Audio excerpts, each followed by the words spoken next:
Hey, good morning. It's Rick with Rock Bottom Outreach, day 62 of the journey. I am finally back into a mainstream room. I'm in 833 by the green elevators. If you come to the Clements building, that will mean something to you. So, with that said, man, God answered the prayer yesterday morning. Got the phone call to say, man, you have been cleared to start this full evaluation. The evaluation at the conclusion, they meet. And that's when they present me and say, hey, we think we can offer you a heart or an LVAD.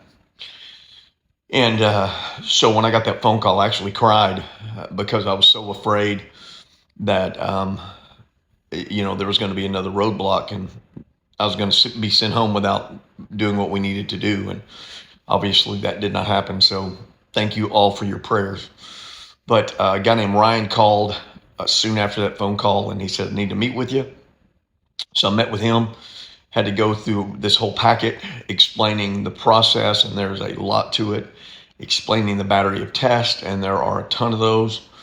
And I said, when will it start? And he said, as soon as you sign this paperwork, they'll put the orders in and we'll get the party started. And so it went something very similar to that. But they did not see the orders until 6:45 last night.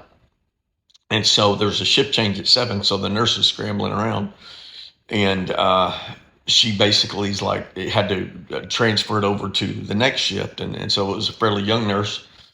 And immediately she said, I've never seen, so many orders, for blood draw. And I'm thinking 5 or 6. It was 22 of them. they took 22 vials of blood.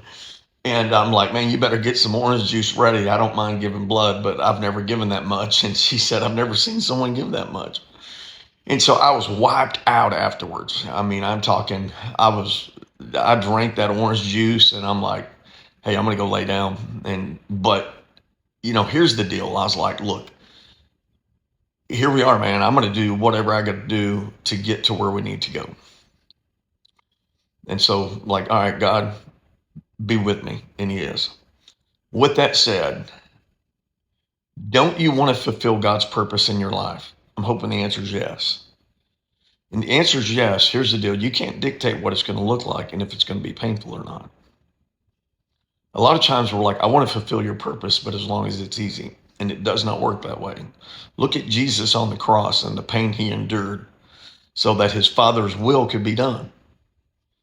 And so ask yourself, do you dictate your own circumstance?